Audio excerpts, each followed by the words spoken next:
Am I still on?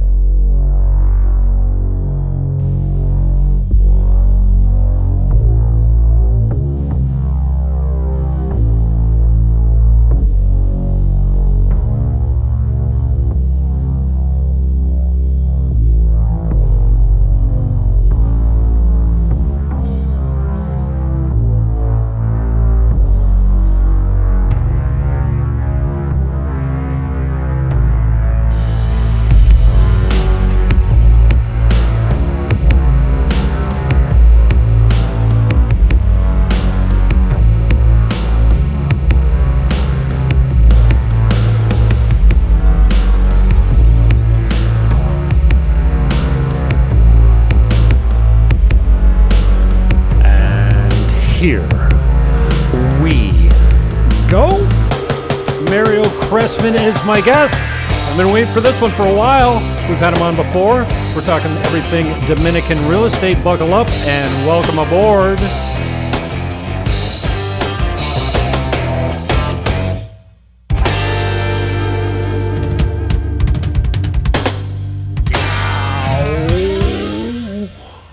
As I produce everything here. Mario, I appreciate your time, man. When I'm feeling down, I put this video on right here. I'm going to play it for everyone. This just busts me up, man. You can't see it, but it doesn't matter. Hi out there, everybody. Just going through a little bit of a golf emergency right now. Happy hump day, but for me, it's not a happy hump day. We don't have rum.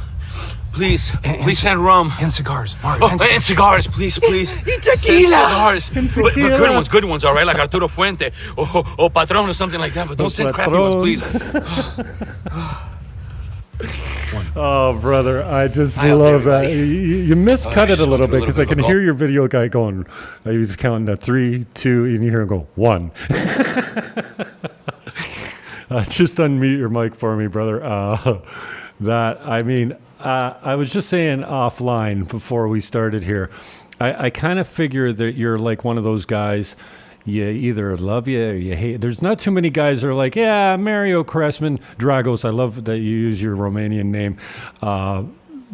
I don't feel there's too many people that go, I don't know about that guy either. Like, I love that guy or that guy drives me crazy. I see some guy is always up there, that guy that thinks he's Pitbull, blah, blah, blah. I don't think you try to be Pitbull. You got your own thing going, and I love it, man. And everyone I talk to, my broker, Clayton Gush, I know you know him. He runs a bunch of groups down here, and he's like, oh, yeah, I love the guy. And, I want to make sure I'm not cutting anyone's grass. I'm loyal to Viva Dominican Real Estate, but I want to talk to guys like you because you know the ins and outs of the real estate down here. So thank you for your time and your humor. What's your process? When I came down here, I'm like, I come from a very political background. I'm a 10-time candidate in Canada, and I gave it all up when I came down here. I'm like, people don't want to hear the Jim Fannin show, so I'm just sticking to real estate. And I love how you meld the two.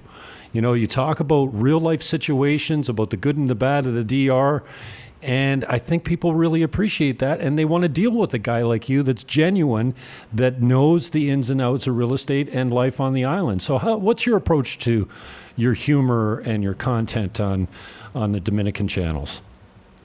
So basically, I'll explain to you because this wasn't something like I never planned it, right? It wasn't something like, I'm going to have, start doing a lot of videos or create a persona or anything like that. What ended up happening, I was married here.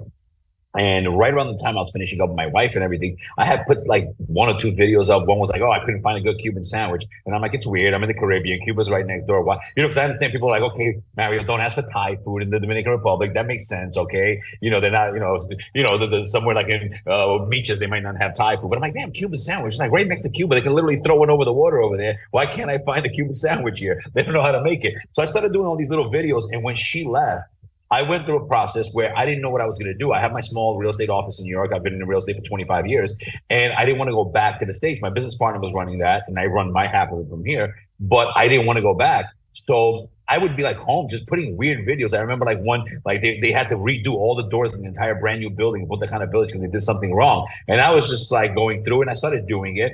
And out of boredom, I guess, and then as I started the process of opening up the real estate office, I said, well, this is what I do, real estate. I'm not going to like try to do something else. I've had other businesses here, but I was like, I'm going to do real estate. Punta Cana was just in the beginning of the growth spurt. And my ex-wife worked for one of the big Dominican firms here for 3 months before we split up. So it just kind of naturally happened. And obviously bored during the pandemic, I started putting up videos and I saw the good and the bad of people during the pandemic. I think we all saw the two sides and I was like, whoa, this is kind of trippy. So, I'm bored during the pandemic. What do you do? I was the guy with no shirt on. I would do all these videos with no shirt on, because it was hot. I was in my house or whatever. I don't know, Okay. So that's how it kind of started. But then when I started doing the business, I crammed in the last, I'm closing out 5 years this year. This is end of the year. It's going to be the 5th end of year for the Crest group. So it's like 4.5 years that I had it. And, I got to say, man, besides the things that I went with my divorce and things that I went through here, the last 4.5 years have been like, I've crammed probably 20 years of experience in because I had 4 offices. I had Las Terrenas, I had Santiago, Santo Domingo in here. And I've traveled so much. I've been involved so much. So when you condense that, right? At one point I had 41 agents in 4 cities. I've gone through so much good and bad that, it's almost like venting. And then I know like 80%, I always talk about the 80-20, right? So 80% of people are going to be like, man, I dig it. 20%, you got to have your 20% haters. Otherwise, you're not doing something right. If you have 80% hates you and 20% likes you, then, well, you're like a specialty. You know what I mean? You've got a really niche group. But what I wanted to do is I wanted to share with people the good, the bad, the ugly. It's real estate, but it's not just real estate. It's everything that goes on in life because I am not retired. And I talk about that a lot of my posts. I have friends retired playing golf all day. Man, they got the life. If you're coming down here, you're going to be a snowbird. You're going to retire. Dude, you're on easy street. Enjoy your cerveza, margarita. Go to the beach. Go to the river. Do what you got to do. It's a different lifestyle. I don't have that life. I work. I hire people. I've been through, a lot of stuff. And one of the main things also is being in real estate. And I'm sure and you can relate. The problems that come in real estate is because we don't have any licensing here because there are laws in the country, but there are no laws specific to real estate. Like, there's no board of real estate. You can't bring somebody up on their license. You can't do things like that. So you can imagine, I can tell you right now, I've had stolen from me at least $150,000 in commissions from agents that work for me. And that's maybe being conservative. I can tell you 50 just dropped off of one thing, right? And that's why I started suing people. That's how I met my lawyer, who I'm looking to open up a law firm next year. A lot of people don't know, but I'm looking to fund an actual law firm and provide legal insurance to expats and to locals, because so much stuff happens here, right? It's like, okay, so how do I profit, right, and help people at the same time from all the scams? Because this is a $1 billion industry scamming expats here, right? People like literally like, I always talk about it when you go to an expat area here, right? What you have is we're like the coral, and then all the fish that come from here to eat off the coral, that's what we are. And then there's also the big tigres, instead of tigres in the water, the tiburones, and they come in. So people do need a lot of help. And I've been lucky that through years of being here, I form relationships with people, but those relationships only come after knowing somebody 4, 5, 6, 7 years, dealing with them repeatedly, giving them a chance to do you wrong. Right. Because a lot of times that 1 year, 2 year cycle, I've learned how things are. People will be a friend here because they're looking for that opportunity. And within a year or two, they get an opportunity out of you, and then boom, they're gone. They're out of your life. They got what they needed out of you, right?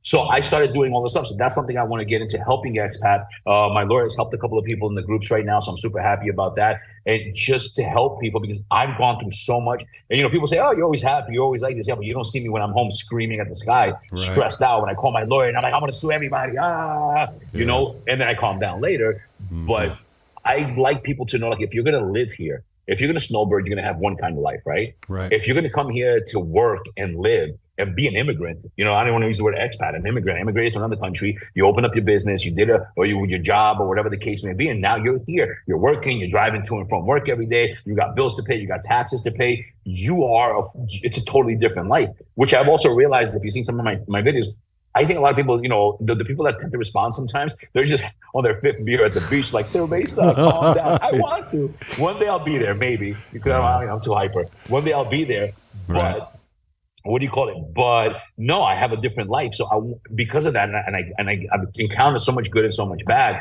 I share that with people. So when it's happening to them, and out of everything that happens to me, it's going to hit you at one time. Depending on how involved you are here, you're going to go through this with the wood guy. You're going to go through that with the plumber. You're going to go through that with the mechanic. You're going to go through that with the lawyer. You're going to hit those topics. Right. And you'll see that. I was like, I remember Mario was talking about that. How did he resolve it or whatever? That's why I publicize everything that I do, because I want people in the losing and the winning. Yeah. You know, it's not complaining when I'm losing. I'm just telling you, I took an L, man. I got to tell you, fireman humor. I had a friend in New York City who was a fireman, and describes best how this country is, right? It's a great country when you're the dog, but it's a horrible country when you're the hydrant. Because the dog's pissing on the hydrant, right? So when you're at the bottom of the receiving end, oh man, all hell breaks loose. When you're on the top, everything's cerveza en playa, you know? And then there's everything in between there. So that's why I try to do that. And as far as like people, you know, you can't please people. And the reason I'm the way that I am is because I got PTSD from all the stuff that happened here. And that's like real talk, you know, all jokes aside. You know, you go through things, you're in a foreign country, you have to learn not only just the language, but the way people talk, their customs, the way they move. Because it's not just talk. People think it's just talking Spanish. No, when you come in, you break a joke, you walk in, the way your body moves, the way you're talking to people, the things you say, the jokes that only somebody that's been here 50, 100 years might understand. The joke from Trujillo days that you just said, or whatever the case may be. There's a lot of things that go into that. And you go through things, especially looking like me. I look like a Russian hitman. So there's no way I don't fit in. Like if a person comes in here and they may be, you know, they may look Hispanic, they may look black or whatever, they might fit in a little bit more, I think, right? But me, I'm like a spotlight out here. There's no way. And I'm flashy, you know, I wear jewelry, I have a nice car, I dress, you know, I'm a flashy guy, right? So I stand out everywhere I go. So I have to be the way that I am and give 0 Fs on everything, because I've got it all on me at all given times. So I have to just be like, "Y que lo que?" You know what I mean? Like, because otherwise I'm going to be eaten up by everybody. You know what I love about this place? I mean, I love the natives, whether it's the Haitian culture or the Dominican culture, but I got culture shock down here, and it's not the Latina culture. It's the Russians and the Jews, and I've never met so many immigrants in all my life. I grew up in a white town, you know what I mean? And I had one black kid in my school all the way from kindergarten to grade 8. And so it's just where I grew up. But so I didn't have that culture. The only culture I was exposed to was in high school. My best friend was Colombian. And when I sat down at the kitchen table for dinner, I sat at the head of the table where the father would usually sit. I get the choice cuts of beef. And I was like the king. I was their family. And I'm like, what's all this? Like, I'm gringo. I'm a manja cake, what all my Italian friends used to call me. I grew up with a lot of Italian guys, went to Catholic school and stuff. But down here, I've got culture shock. And you talk about learning lessons. And it seems like my lessons, they're hard lessons. They're not soft lessons. Like, you know, simple things. Like, I'm fascinated by kids. I don't have any children. But I love the little ones, like 2 and 3 and 4 year olds, until they get an attitude and their teeth start coming in funny. I love the little ones, right? And they want iPhones. Yeah, and I call them little monkeys. Well, you don't call Dominicans little monkeys. That's not. And I learned that was a hard lesson for me, because the parents are looking at me. What are you doing calling my kid a little poco mono? So yeah, I really appreciate the culture shock down here, because it's just opened up my eyes to so many different cultures. I know you're born in Romania.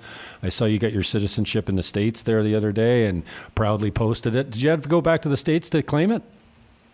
Oh, so let me clear up that story, because maybe a lot of people didn't get what happened to me, right? So I'll tell you two parts of what you said. Okay. One, the difference between me is I grew up in Queens, New York City. So if you know the history of Queens, Queens is the most diverse place on the planet. If you are from a country that's 5 square kilometers in the middle of the desert somewhere, you've got a square block in Queens, New York City.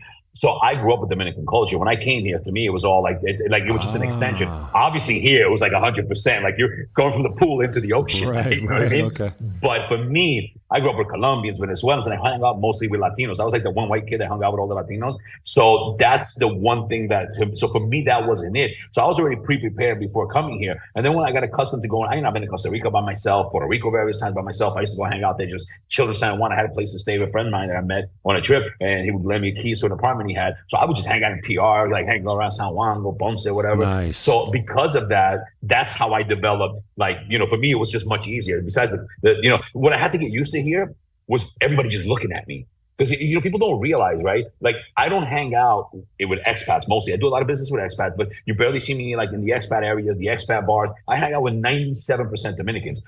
So I had to get used to being like in Santo Domingo, Santiago, and here's this flashy white guy looking like a mom. So everybody's looking at me. You know, people here will look in your face. I don't know if you realize that. Like, people are just straight up like, oh, and you're at the car and everything. And you got to get used to that, right? Because, and then, so I walk in with a certain swag. So people like, you tell like, oh, he's super comfortable. The way you move, when I've learned this, like I did a shooting class in La Vega, right? And they explained about how a victim looks to a robber, right? Or to a perp, right? All right. And the way people don't realize the way you move, the way your body movement is, the way you carry yourself, it tells people if you're from here, if you're not from here, if you're comfortable here, if you're not comfortable here. So that's something I just naturally developed over time, right? So that was one of those things. Now, as far as learning how to say that, it's really weird because there's certain things here that are, like you said, you can't call a kid, hey, cute little monkey, but you can call somebody, oye, negra, negro. And that's a term of endearment or whatever. Right. So it is super, it's super, what do you call it? It takes time, especially if you're not a native Spanish speaker or you haven't heard people speaking Spanish throughout your life. You don't know what's socially acceptable and what's not. Mm-hmm. Tell us about your citizenship. So the wonderful Dominican Republic, El País de Maravillas, does not. So I was born in Romania, but I've been a citizen since '92, as I think it says the certificate, right? And I just never went to get my certificate of citizenship. Why? Because I didn't even know. I was hanging out, 15 years old, whatever. And, my mom, my sister got it or whatever. So during the pandemic, I used to be married. I got my residency. I got my visa. No problem. Okay, waited for everything to open back up. So I get the visa. I get the residency visa in the United States. After they lost my papers for a year in the consulate before that, after I was stranded by an attorney here who told me, he said, send me the consulate in Puerto Rico, saying he had people there. He had nobody. If I didn't have a place to stay, I got stranded in Puerto Rico. I got aired out and left by the lawyer. The lawyer was like, just come back. I was like, you are aware I'm not in Bella Vista. I'm in San Juan, Puerto Rico. I just can't come back in 2 hours. Yeah. An idiot. Anyway, so I do the process. I come in, I sit down the immigration. I'm sitting with the guy there. I knew somebody, and I'm sitting down. And they're like, yeah, that's great. And I'm like, all right, I'm getting my cellular, like, yay. And he's like, and your certificate of naturalization. I was my what? And he goes, yeah, that paper that says that. I was like, I don't even. So I you mean my passport? No, not your passport. Right. I mean, I have a passport that says where I was born, and it says citizen. United States, America, baby. Pew, pew, pew. Bacon beer bullets. It says it right on top of it, right there. So I'm sitting there, and I call my mom, and I said, Ma, what is this guy talking about? What paper? She goes, what? You never went to get your paper? I said, you know about the paper? She goes, I know about the paper. I said, but I don't know about the paper because you didn't want to go get the paper. So anyway, so I call Homeland Security. I find all this stuff out. And Homeland Security says, yes, it's $1,166 for the paper. I said, And this was coming out of the pandemic, right? So I spent all my money saved, everything. I just launched the company. I didn't make $1, divorce, everything, I'm like, okay, this is escalated really quickly. And then basically they were like, you need an attorney. Otherwise you dot one I wrong or cross one T, you're done. So I hired an attorney. So $5,500. 2 years later, 2 years it took for the whole process. They asked me for they called and they asked me recently, like 3 months ago, they sent a letter, they wanted my marriage, my birth certificate in the United States, also my mother's and my father's, who are obviously divorced. Luckily, my mom had her 1974 Eastern Bloc marriage certificate under her bed with Jimmy Hoffa and JFK. They're all under her bed. She finds everything under her bed, by the way. You want to know what's missing? It's under the bed. She found, and nobody would have that. I thought I was done. That's it. And I finally got it. So I've been a citizen since like 92, but I got the certificate now.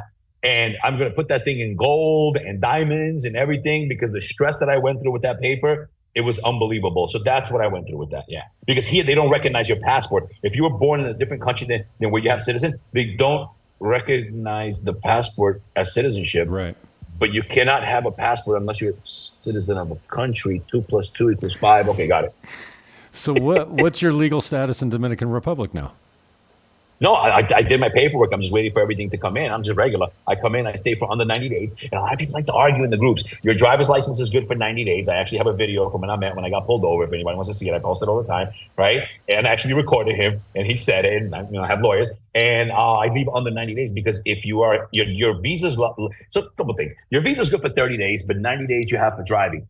How do I know? Because I had an accident where it was $18,000 worth of damage on my Volvo, and they asked me for my passport because the amount was so high. They don't usually ask if it's like $5,000, $6,000, $7,000 for $18,900. They did, and I was over 30 days under 90. I leave the country every 90 days because of that, until I get my papers. I mean, I went through. Here's the thing: papers in the Dominican Republic, and I have the best lawyer. I recommend her all the time. I call her the Alpha and the Omega.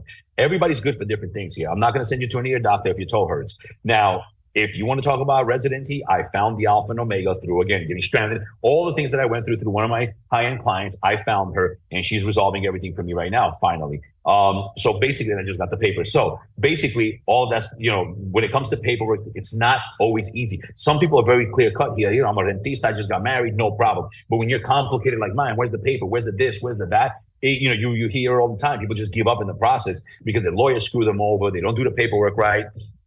So basically, you're allowed to stay here as long as you want. You pay the overstay. I know people talked about the extension. I'm not a fan of it. You still have to pay the overstay, so you're technically still overstaying. And all I care about is the insurance with the car. Because if you have an accident, if somebody gets hurt, somebody gets killed, and you're over 90 days, you're up the creek without a paddle. You know what I mean? So I don't recommend that. I tell people hop to Puerto Rico for a day, go wherever, so you can maintain your license legally. And now I just have to get that. The irony of it is I'm going back in November right now to Panama to get my permanent residency.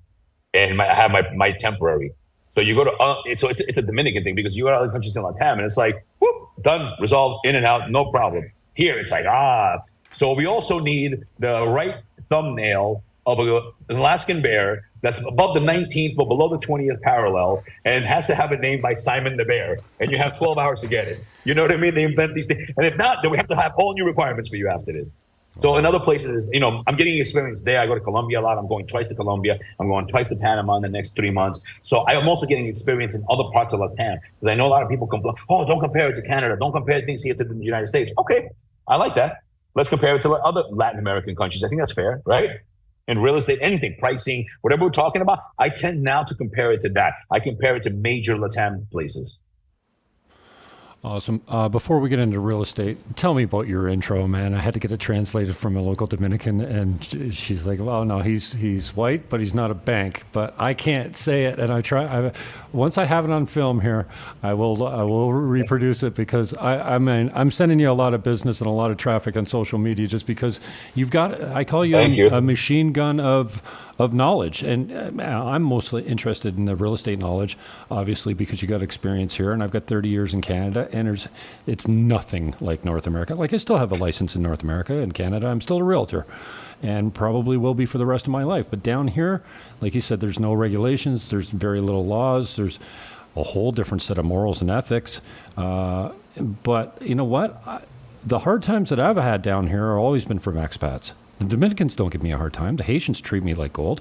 So, the miserable people always seem to be from Canada or the U.S. And I'm like, what is your problem? You're in paradise. You don't have to shovel snow anymore. You don't have to worry about the politics of your own country. That's why you came here. Why don't you respect the culture that you're living in? You are a guest in a host country that treats you really well. I just don't get the attitude with some people down here, but I gotta ask you about Mario Fama and Blanco. So I'll tell you the name of it. So the Fama name, Mario Fama. I used to be a New York City nightlife promoter, and I was actually a big Latin promoter. I used to book like all the big reggaeton DJs and stuff, La Maximo Production, La Traficante, and all that. So I was a big promoter there, and we started up as the Fama Boys, a bunch of guys. They all kind of fell off, and I did it for 7 years by myself. Mario Fama, Fame, or Mario Fame. Fame, I went to the High School of Performing Arts. Fame, I don't know if you know that song, Fame. Yeah. I want to live there forever. It was a very big show. Yeah. A lot of the stuff, like some of the people in that show were my teachers. So I went to school with a lot of famous people. Yeah, it was a Broadway show too, wasn't it? Broadway show. Might have been, yes. Yeah, I think so. I went I was in class, like Macaulay Culkin's brother in Home Alone was my classmate. Okay. Sarah Paulson was a huge actress in Hollywood right now. We were classmates. Joaquin Woodbine, Adrian Brody, Omar Epps, Marlon Wayans. I know them. They did my freshman initiation, and they tried to they got me for freshman initiation, and they worked my They worked my audition to get in. They were juniors when I was auditioning. So I went, that's why I got the Fame name, and it just stuck with me. I have a big tattoo on the back. That just stuck with me for the last 15 years or something like that. Okay. And that's where it came. And I say, yo soy blanco, pero no soy banco, coño. Because I developed that. It sounds good in Spanish. Because it sounds good in Spanish because what happens is, what's coño? I look coño up and it said translates to pussy, but that's not what the Dominicans, the coño is like saying shit or something like that. Coño is like a mix of shit, fuck, everything. You know what I mean? Okay. It's like the way it's coño, fuck, shit. Puta madre. Like the people from Spain would say puta madre, right? It could be, there's different things that mean puta madre. Obviously, we know what that means, but they use it the way I would use coño. And I use puta madre all the time also. But the thing is that I got that from so here's the thing. I lived in Sosua, right? So I'll explain to you. I lived in Sosua, and that's what happens. You're there with a bunch of expats. You're dealing with this, and you guys are really intertwined, right? My experience has been actually completely different. Mine, I'm in Santiago, I'm in Santo Domingo. Most of the time when you see me, I'm 95% of the time with Dominicans, right? So, and I'm out doing business, and I got the guy that's got to do the floor, and I got a guy that do this, and people that have worked for me because there's no, as we get into this, I tell you, because there is no there's nothing here, right? When it comes to rules and laws to brokering, I've been taken advantage of 97 by 100 people that I put on here. You know, I have people that made 100 grand or more working with me, and then I found them doing things on social media, and then they try to sue me, and all kinds of things have happened. So I've had all kinds of scams pulled on me, and then where I get that from, like I'll go to a place and they like try to up price, and they look at me all of a sudden. I'm like, oye, mira, te voy a decir, yo soy blanco, pero no soy banco, coño. Entonces, ya deja el relajo, and let's start it over right now, because like I'm not here for it, you know. And that's it. So it's a way of saying it, like you know, it's just a way of saying like, yo, man, don't play me. You know what I mean? Like I'm not here to be taken advantage of. Like let's put it on the table. Yeah, you know. So that's where it came. I just developed that. I saw some guy though, like 2-3 years ago. Some guy, a European guy, actually came out with a song. I guess he's been to DR with that. But I've been saying that since 2016, I think, or something like that. That's when I started saying it. I'm white, so but that's I'm how not far a bank. I go back with it. I'm the first person I know before I saw that guy's video like 2 years ago. I'm white, but I'm not a bank. Because it rhymes in Spanish. Yo soy blanco because I'm white, but I'm not a bank. But it rhymes. Like so, it's almost like I'm white, but I'm not. If a banco was called like I don't know, something else with a W. You know what I mean? Right. So it does rhyme. It sounds really good in Spanish. And I started developing that too because I would get people like on the beach in Sosua. When I bought my place in 2016, and I was there in 2015, I think for my birthday. And like people would try to like sell you like the fake cigars and everything like that there and cabarete. And I was like, yo soy blanco, pero no soy banco. Yo no voy a pagar para esa vaina, coño. Esa no es real. You know? I'm like, that's what relajo. You know? So it just kind of just started from that, you know? And yeah, that's where it developed. But yeah, and my experience has been when I've been screwed over by people left and right because most of my interactions are not in the expat community besides selling real estate to expats. And obviously I see them if I go to Bávaro or whatever. And I have friends that are expats here that I play golf with, that you see me with and everything like that. But if you see me my Monday through Friday outside of my office, most of the people, everything that I'm dealing with is locals. Santo Domingo, I'm on the weekends or whenever. You know, I've lived in Santiago, which I love. You know, and that's most of my interaction. I actually don't know much about how expats interact with each other because it's very rare, unless it's somebody that works with me or a client, that I would deal with them. Tell me about your knowledge of the political climate here, and I know you're knowledgeable about the North Coast as well. So you obviously specialize in Punta Cana, and we've got some links up on the show description of projects that you're working on. But I appreciate your insight into the political climate and anything, your feelings about the North Coast. I know the presidents from the North Coast, that usually bodes well for the hometowns like Sosua and Cabarete as far as infrastructure goes, but just touch us up on your political knowledge a little bit. Right. So basically, I mean, what's going on now we're going into an election year, right? So election years here tend to be prosperous years. Most of the time, there's a lot of money thrown into the streets. They fund the campaigns. There's money being thrown everywhere. So it should be a much better year. And I'm sure you know this year's been very slow compared to the last couple of years coming out of COVID, and maybe even another year going into COVID. It's a steady real estate market right now. I tell people it's steady. And I'll explain to you what I think is happening. After I tell you the political part, I'll tell you about that. But I mean, the politics here I feel are permanently going to be good and solid. Why? Number one, anybody knows the United States gives billions of dollars, trillions of dollars, I don't even know, more money than whatever, to this country. So it's in their interest that they keep political stability because they're such an ally, a trading partner. I mean, in New York City, there are more Dominicans than Santiago, right? So if they have politicians, I don't know if you know that in the Dominican, like in New York City, there are like councilmen and there are tons of politicians, police officers that were born in the Dominican Republic but represent their community there. We don't see that in this country. I don't know if we're allowed to or whatever, but I haven't seen anybody yet have the guts to do that, right? So like here, you don't have an expat regidor or algo así, but there, yeah, that's very common. So we're politically tied to New York City and to the United States.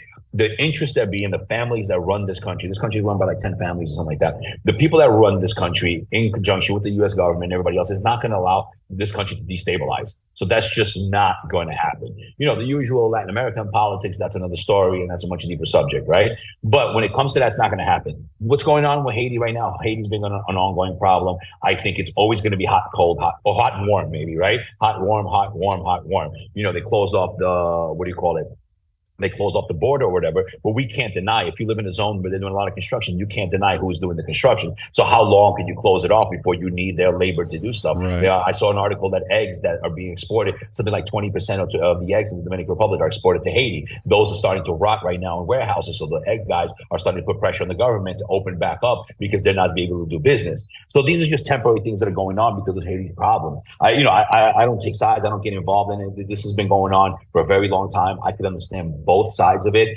And, you know, the country here too, they have a lot of Haitians that come here to work here, right? Whether it's legally or illegally. Same thing, like this, you know, the people from here have also, gone and done that in the States. So it's all over the world, right? This guy from this country works illegally here, that guy from there. It's a chain of reaction from the entire world. But they kind of coexist together. They need each other to coexist. But also this country has allocated a lot of resources to illegal Haitians that have been here. So it's, you know, it's a very complicated thing. It's not like, oh, it's just this and that's it, you know? So I understand they have to do what they have to do. And they're asking for the international support because they don't want Haiti falling just on their lap, and rightfully so, even though they're right next door. I mean, you know, they've done what they've done, and whatever the case may be, helping them and stuff. How much can you help too when you got to do your thing, you know, and you got to manage your own people? But I don't think that's something more of a front, on the border. You know, they're gonna have their little clashes, they'll have the little issues on the border, but I don't think that's gonna happen. I'm zero. You know, again, if you were an egg farmer right now, then it might affect you. If you were in some kind of business here, like in Santiago, you're a farmer and you're exporting X amount of percent of your product to Haiti, yes, you're going to suffer from that. But generally, like politically or the country itself, no, I don't. I never even think about that. And I've seen it happen. If you've been here long enough, you've heard it get hot, cold. They send military there, then everything's fine. Then the next year again, you know what I mean? And also, you got to remember, we're going into, just like the States, just like Canada, just like everywhere else, we're going into an election year. So when we go into an election year, you know, everything's going to get magnified. Issues are going to be created. Issues are going to be solved. Look at me, I fixed this problem. That's just general everywhere in the world, I think. You know what I mean? So if I'm desensitized, but coming from New York and coming from the States, I'm so desensitized that I'm just like, all right, whatever, man. Where are we going to grab a drink? You know, how's that? Are we selling an apartment today or not? You know? Yeah, it seems like the current political climate, what's making the news is the irrigation out of the river that goes through Haiti and comes back into Dominican, and the Haitians seem to be thinking that they can build a canal and irrigate their farms and whatnot off it. And the Dominicans are obviously, I think that's what the border skirmish is about now, isn't it? That's what this one is about right now. And then one guy on that side is siding with the Dominican government, somebody else is saying something else or whatever. One way or another, they're going to resolve it. Everything, you know, here, I don't know if you like, in the time you've been here, right? I don't know if you've noticed it. They call it sometimes La Vuelta.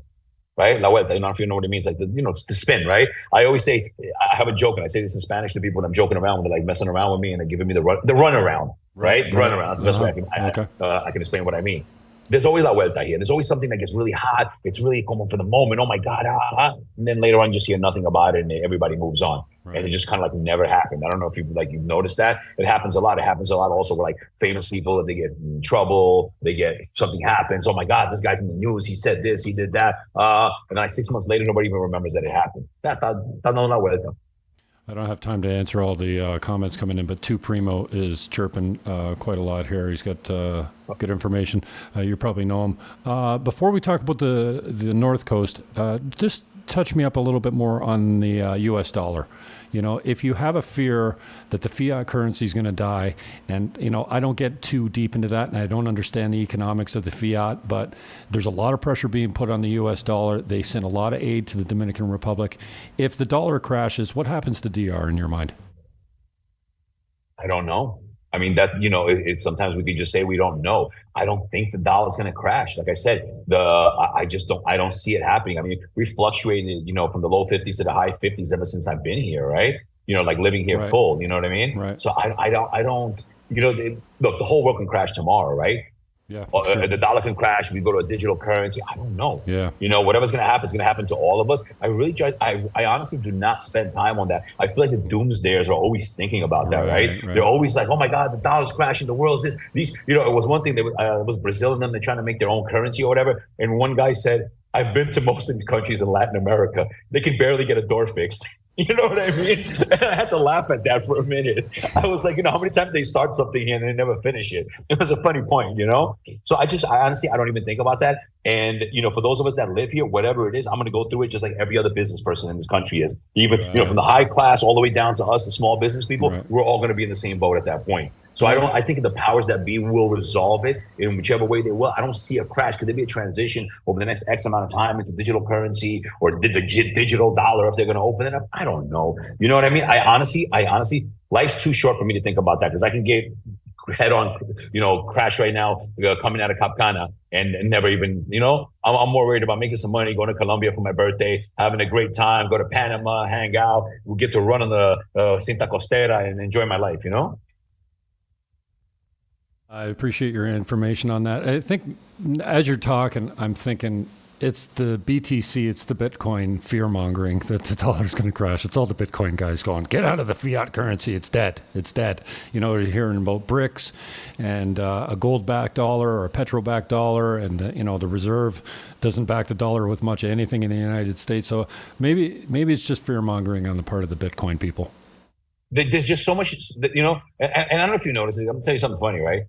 The majority of these fear-mongering guys, they always have the same Facebook profile. They have a Facebook profile without their picture. It's always some kind of meme or some kind of cartoon or some kind of thing that doesn't even show who they are. It's super weird. It's just like all these weird people. They don't even like that. It's very rare to see a regular person. Hi, here I am working. Here I'm with my family having lunch at the beach. Here I am at the mall. Oh, by the way, the world's going to crash tomorrow. You know what I mean? It's always like the basement guys or whatever the case may be. The U.S. is, the U.S. is the U.S. They're going to do what they're going to do to hold on to what they have. Beer, bacon, bullets. Pew, pew, pew, pew, pew. You know what I mean? Anybody tries to get away from that, they're going to send you some freedom. So I don't think, if it happens, hopefully it doesn't happen during my lifetime.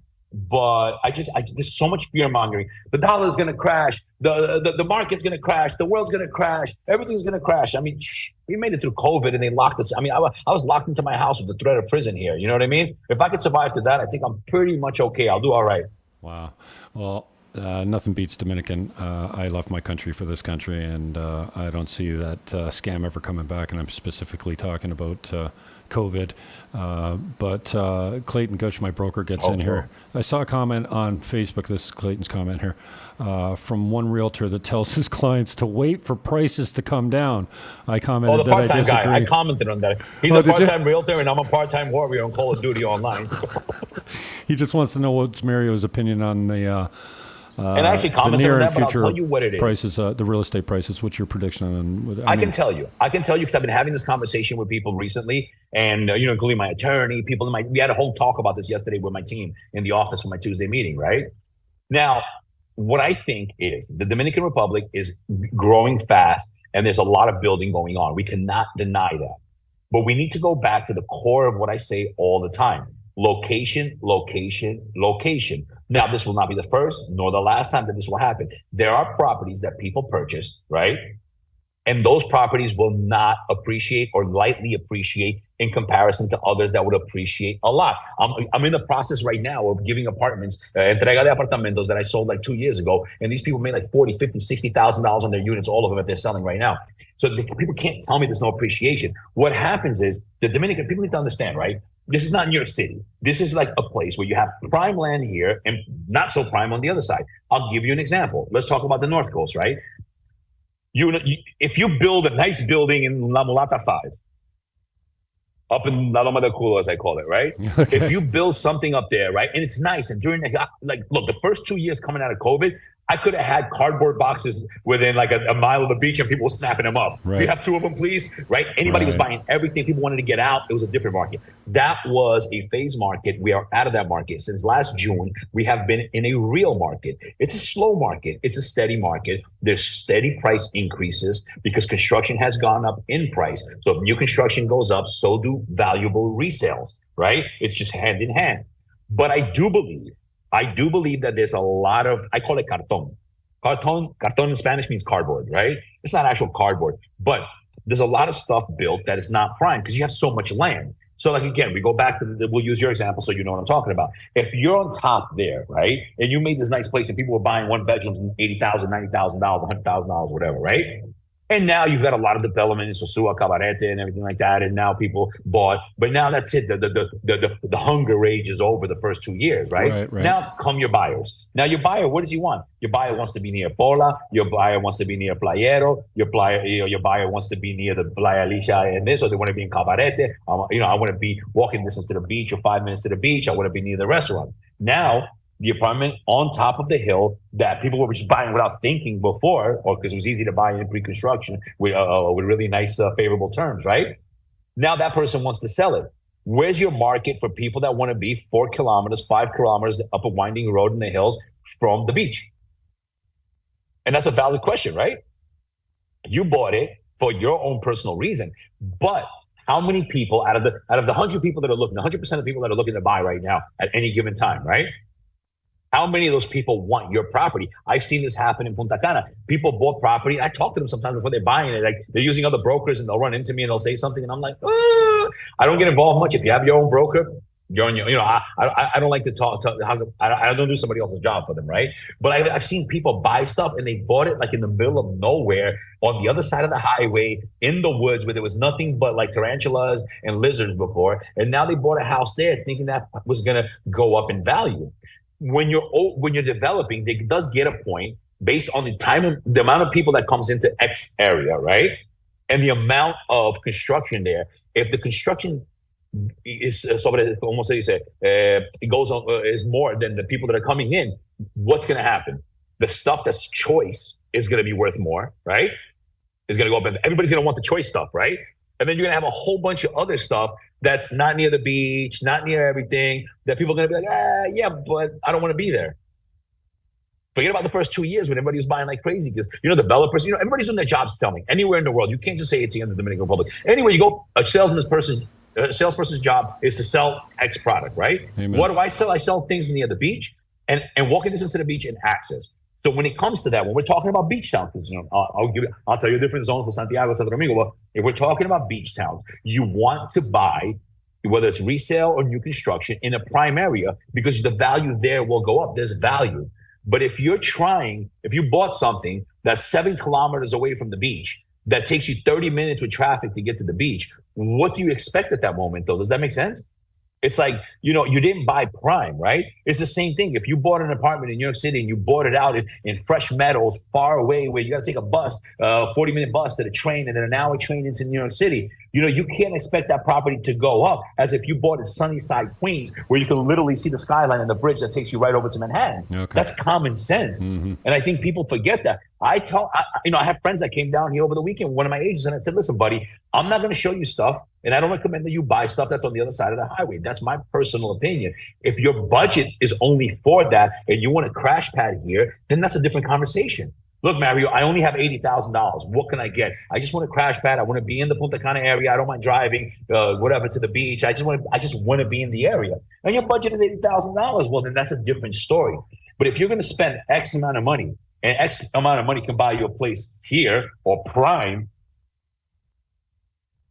right? I mean, it's common sense. So people say, oh, things don't go up in value. Yeah, but you bought in an area that was nothing before. And now after all the sales that happen here, who's going to want to stay in your apartment for Airbnb when everybody wants to be by the beach?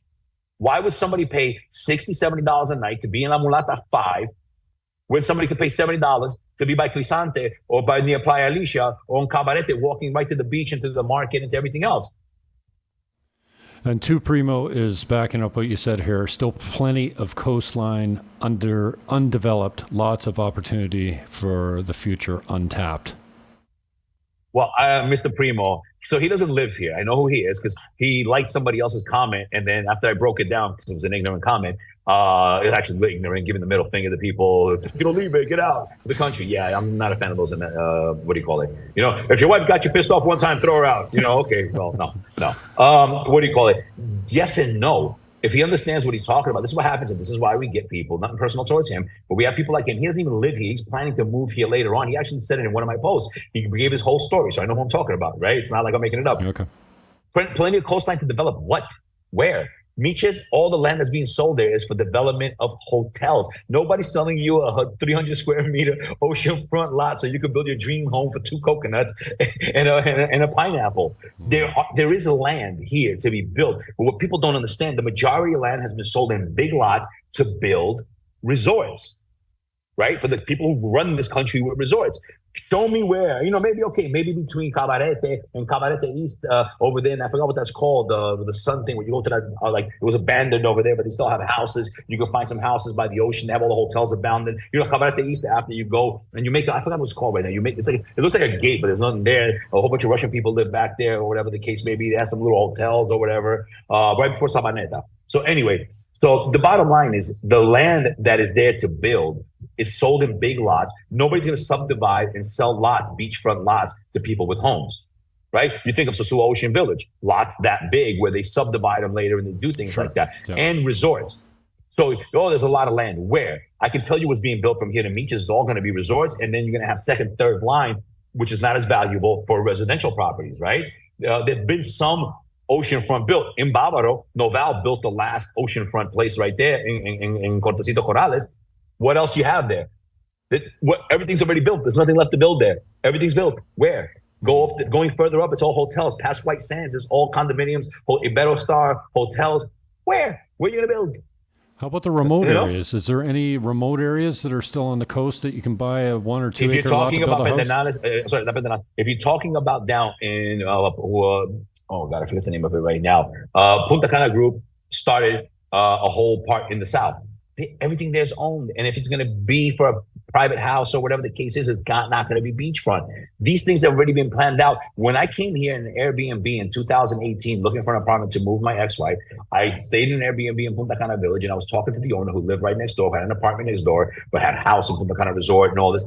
These people bought the land in Miches. They bought this land 20, 30 years ago waiting for this. The founders of this country have been waiting for this. This is their country. This is their land. They bought stuff already waiting for development. So what do you think?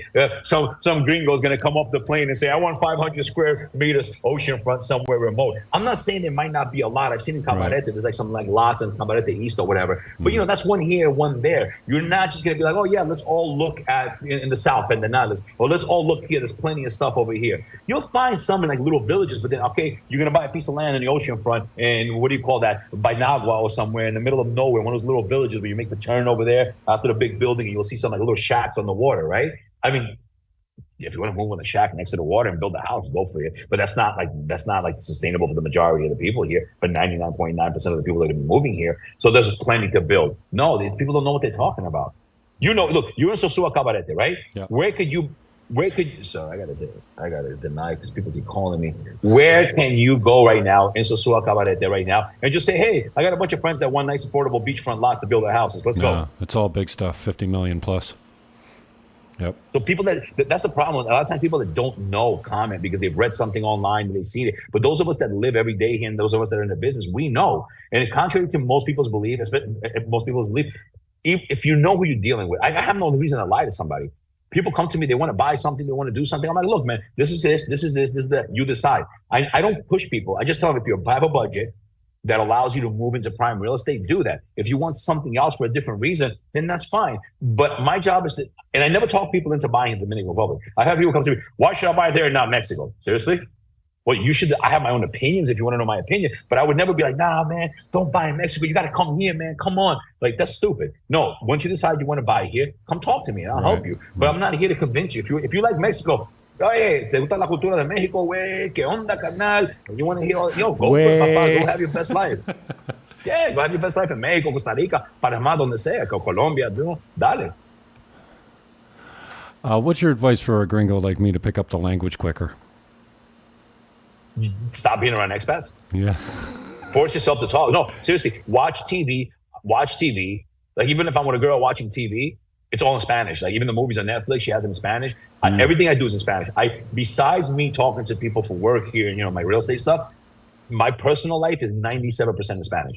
I read in Spanish, I talk in Spanish, I speak to people in Spanish, my music, everything. So the thing is, when you have no other choice, you learn, right? And you learn the dialects, because it's learning the language, but then learning how to speak like the people of the country. Because I'll give you an example. When I go to Colombia, I have to adjust how I talk. I do my best unless I'm drinking, and then it just comes out. I can't help it. But I try to be like, okay, más pues, bien o no, instead of like, hey, dime. If I say dime, they're gonna be like, oh, this guy's Dominican. They know right off the bat. They're like, you're from DR? Like, they'll know how I talk. So even though I'm speaking Spanish, they know I have nothing to do with there. I mean, but the way I look is the way I look. I can't hide that. But if I go, like, when I go to Colombia and I see somebody, I'm like, ¿qué más pues? Like, I wouldn't say, oh, dime, y tú? Like, I'd be like, hey, ¿cómo tú estás? Like, I would say that to somebody. But there, no, bien or no. And it doesn't make sense if you don't know. Bien or no is like good or no. But you're basically saying how you're doing. But like, bien or no. You know, so I try to, even the way I speak Spanish, porque si yo hablo español en Colombia, es que no se habla un poquito diferente porque la gente se va a dar cuenta de una vez que yo soy de República Dominicana. So if you see I change a little bit how I talk, I'm trying to fit in. So it's not only important to learn the language, I think, but it's to learn the local dialect. So people, like I told you, the way you talk and the way you move, people are like, he's from here. Right. Because if you come in and like, I know people that speak very good Spanish, but they can't lose their accent. Like, you'll see that a lot. Like, if Russian people speak Spanish, puede hablar español perfecto, pero nunca va a quitar el acento de ruso. Así es, todos hablan. And dice, la gente sabe que son de Rusia. Right? It trips you up, but they know right off the bat. Right, yeah. Yeah, that's wild. I mean, I always say I don't hear Spanish accents because I don't know the language well enough, you know, so I don't, you know, Russian accent's the same to me as anything else. But yeah, the way you just put it's pretty obvious.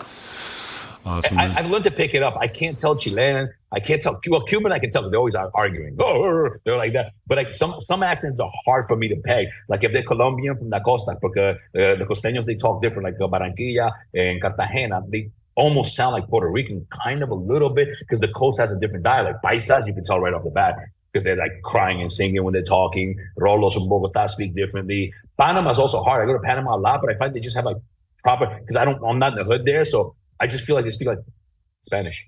And they have certain words that I won't understand sometimes because they mean different things in different countries. There's certain things that we don't use. Like I think it's chulo. Like I always say that, oh, that's chulísimo, that's chulísimo. But like in Colombia, they don't say that from what I know. So it sounds weird. People are like, oh no, we don't say that here. And I'm like, shit, okay, stop saying that, Mario. So I have to like reprogram my brain when I land. I want to keep you on time. We're coming up on an hour. I know you wanted to hit on the Airbnb stuff. So tell me your thoughts on Airbnb. Well, they're planning, I've seen what they've done in New York right now. And I know they're planning to tax Airbnb here in the Dominican Republic, right? Now the question is going to be, is it going to be the 18% tax probably? Is it going to be on the buyer's end? Is it going to be on the seller's end? Are they going to have both ends or whatever, double taxation? Where that remains to be seen. When it comes to Airbnb, I mean, taxes is just part of life, right? What I do think, I think they built out a lot of property in this country, and I think a lot of people bought for Airbnb, but I think some of them are going to be unpleasantly surprised if they did not buy in choice areas. I keep going back to that area, right? Because what's going to happen is, you know, sometimes, right, we're in a weird market, so we'll see how next year is as an election year, right? But this season, I think this low season has been extremely low. I think everybody kind of can agree on that, right? And that's because it's right after the change in the market. All the free money in the developed world is over, right? And reality set in. People got to get back to work. They got to commute. They got to do things. So we're having like almost like not a culture shock, but a reality shock here, right? Like back to norm, you know, back to your regularly scheduled program, right? Mm-hmm. It's been extremely low. So you know there's vacancies in a lot of places, right? Now, if you bought in a beach town, right, and you didn't buy prime, as the market starts to adjust and kind of settle in a little bit like that, you know, some places they sold it to people telling them they're going to get $100 a night, and you're not. Because if you can get near the beach for $70 a night, $65 a night, what makes you think you're going to get $100 a night for yours on the other side, right? So I think it's really, the Airbnb market is great. I don't know if the taxing is going to do much for it, because, you know, they put taxes all the time on everything. What do? We just keep paying. That's part of life, right? Death and taxes. But I do think that some people might suffer if they bought some subprime properties. And that's something, you know, I think being an adult, you should know. If you buy subprime, you try your best, you know, to say, okay, look, maybe I just want it as a crash pad, and whatever I make, and that's it. But one of the first things, like, I'd like to buy myself a place in Colombia, Medellin. I'd like to go there every month and a half, see my friends. You know, I really like it. So on vacation. So my first thing is not even the size of the apartment that I'm concerned about when I buy. How much does it cost in this area, or this area? I only want these areas. I'm also a client in many Right. aspects of it, right? I'm buying in Santo Domingo right now. Why did I buy? People are like, oh, your apartment's kind of small. It's like an executive 1-bedroom. Apartment's kind of small and everything like that. Yes, but the amenities of the building and the location where I live in is A1 in the entire Santo Domingo. Me personally, I couldn't pick a better location knowing what I know about the city. So long term, I made a great investment because of that. Somebody else might say, oh, that's so small. Paying that much money for a small 1-bedroom? Yeah, but somebody went to one of the expats. She went to see it. I saw her in my building. She went to see an apartment for the small one building. They want $1,500 a month. Oh, wow. Right. So when you think about that, it's like, yeah, you saw it with a different eye. I saw it as a smart investor because I know the location. Location. Amen. I cannot stress that to the adults more than I do already. Amen. Somebody told me you were pretty open about finding a reliable oral surgeon. Yeah, I have a great doctor. I look at my old photos. I want to burn them all. What was I thinking? Why didn't I do it? Super happy. I have a great surgeon. He's out of Santiago, but he has an office in Santo Domingo. Also, he did all the Arturo Fuente guys, the cigar guys. When I was tired of this crap I was going through in Santo Domingo, my dentist, I said, I was on my way to Santiago, and at that time I called my manager there, and I said, who does all the famous people in Santiago? She goes, this guy. And I went, and I'm super happy. I couldn't be happier with him. Lawyers, anything people need from experience, I have. People contact me for everything. I need a lawyer. I need a dentist. I need a gun permit. I need this. I need that. Whatever you need, I probably have a connection for it. I'm like at 75, 80%. A gun permit? Wow. Oh, yeah. People have it. If you're a resident, you're allowed to have one. Yeah. Oh, wow. I didn't know that. Americans, the American mentality. Better to be judged by 12 than carried by 6. Making bare bullets. Well, as usual, you never fail me on the machine gun of real estate knowledge, and I appreciate your takes on the culture and the political climate as well. I want to keep you on time. We're just coming up on an hour now, so just on the way out, any last words or contact information for people other than what's in the show description? It's all yours. No, I've been getting a lot of personal messages lately. Like people have been reaching out to me, and it's cool, man. I don't mind. Like I like helping people. People have reached out to me with all kinds of legal questions. How do I get this? How do I get that? How do I get resolved this? And I like helping people. So whenever I get the time, if I'm busy, obviously I'll get back to you later on. But yeah, that's it. Like whatever people need from me. And when it comes to real estate, I think real estate here. A lot of people ask about real estate, and also one more thing. I did a video the other day that we bought an office in downtown Punta Cana, so I'm moving my whole team there, and I bought it to be here for the rest of my life. You know what I mean? This is what I do. Love it or hate it, the good, the bad, the ugly. That was a great video. I enjoy what I do. That was a great video. How do you know if your broker's committed to Dominican Republic? He's bought an office. He has bricks and mortar here. Have you seen, so here's the thing. Have you seen how a lot of these stories where people have bought from this guy that scammed me with the land, scammed me with the title, scammed me? You see that, right? What is it? So I'll explain to you. I'll put it in perspective here in Punta Cana. Well, let's put it in your perspective so you can understand, right? You buy from a guy who lives somewhere in La Loma del Culo, in Montellano, not even Montellano, but let's say, or somebody who lives in, Rio San Juan, but he sold you something over here, or wherever the case may be. He lives in one of those mountains, places, or whatever the case is, right? Like here, you bought it from like some local guy that lives in Higüey. You're never going to see these people. Nothing against them because they're good people like that too. But what I'm saying is, when you're buying real estate, are you going to see your broker at the beach, at the bar, in the supermarket, at the nightclub if you go to nightclubs, at the karaoke place? Are you going to see him on the road? Hey, at the stop, like, hey, how you doing? People don't understand. It's like, how do you find a good broker? Well, look at your broker's lifestyle. Has anybody thought about looking at your broker's lifestyle? Right? If your broker's all around the community, he's talking to people, everybody knows him, he's always around. Do you think I want to sell you something and you're like, Mario, you told me I can get this much money and now I'm getting half of it, or this is whatever the case may be? No, I tell you the good and bad. I have people that come in, I want to be in this place. Look, man, it's a great place, but the overhead here is going to be a lot more. This is what you get for the overhead, but I want to let you know all the overhead that's different than the other place. So that happened to me with a client that reached out from Facebook. I gave him 2 different options that he asked me about. I said, look, this is great, but the overhead is going to cost you X amount more a month for the rest of your life. Is this place worth it for you? If not, let's look at the other place, right? You're going to see me here. If your broker is not committed to the community, he just comes in and out of the community to make money. He doesn't care. He's at his own bar with his own people and his own thing. You see me in the village, you see me in Blue Mall, you see me in Juma. I'm everywhere. Yeah. I'm always on the move. It's so much easier to sell to people where you live and where you reside, right? Like, I mean, in Caribe Campo, I have no problem. People expect me to have the knowledge and the inventory, and they expect to see me around. So, you know, if I don't want to be hiding from my clients, you know, and I mean, I've done this for 30 years. I've never been fired. I fired a few buyers myself because I couldn't deal with them. Never been fired from a listing contract. But yeah, it's so much easier. And that's why I'm really high in this one place in particular, Teresa Tropimar, because I'm here. Yeah, it's a 15-minute walk to the beach, but it's quiet, it's secure, you got a decent expat community, and it's undervalued. It's kind of like Niagara was, where I come from, until before Toronto found out about them. And then everyone from Toronto moved down there and the prices went through the roof. They'll hold a lot of that margin, even if the worldwide real estate market collapses. Niagara and St. Catharines specifically will hold a great deal of that margin because now they're not a secret anymore. Yeah, I kind of think of Teresa Tropimar and Caribe Campo similar. Everything that's sold in here has been ugly and dated. It's 30 years old. It's got great grounds. It's got a good expat community, but everything that's sold in here has been and as people start to renovate them and resell them, you're gonna hold on to a lot of that margin. So yeah, it's easy to sell where you're living because you're going to see your clients every day. And I'll tell you another thing. I was thinking about this the other day, and I'm glad that we brought this up, right?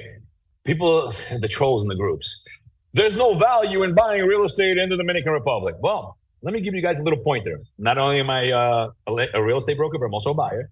So do you know how much so I bought my office, and I'll be 100% transparent with you guys, right? I bought my office for $81,000 US in gray, right? 81,000.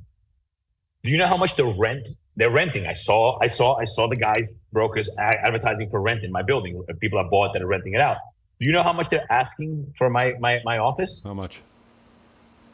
$1,300 US a month, because it is in the prime downtown area. There's my building. There's one more building going up there for offices, and that's it, right? The rest is all residential, right? So I would, to move into this place, I'll be paying 13. It would go up over the next couple of years because I'm right in the middle of downtown, right by Cocobongo, the heart of Punta Cana, right? And I bought it in Vista Cana, which is not as prime as mine. I saw offices that were a little smaller than mine asking 107 right now. Wow. So me holding on, this property is going to be worth 140, 150, right? Because once they build, there's another nice big building that's going up of offices. But once those two are built, that's it. Right. And that's prime downtown. Everything else is beach, small streets, small plazas. There's nothing like this, right? So if you understand Punta Cana Village, office space in Punta Cana Village has been doing this the entire time because it's a prime it's an alternate prime area for different people, right? So at the end of the day, I would be stuck paying $1,300 plus utilities for everything the rest of my life and more every single year to do business here. But I decided to invest $81,000, and I'll be working rent free for the rest of my natural life here in Punta Cana. With a great opportunity, there's no value. With great opportunity to increase your equity year over year.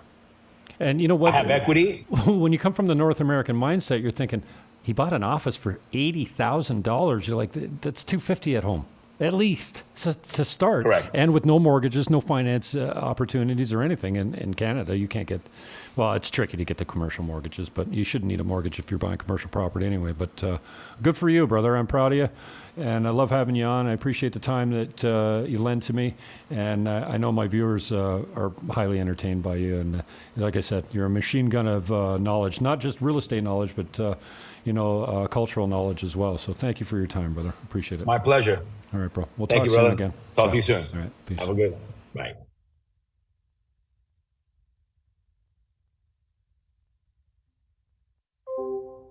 That's how you do that. I've heard people say that hanging out with me is exhausting. I'm high energy too. I don't speak with that tempo. Wow. And so much knowledge.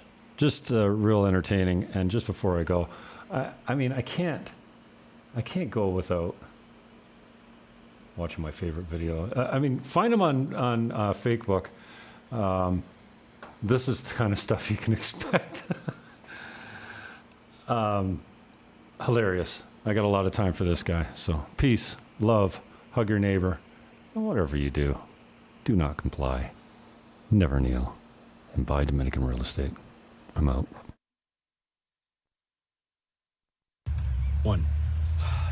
Hi out there, everybody. Just going through a little bit of a golf emergency right now.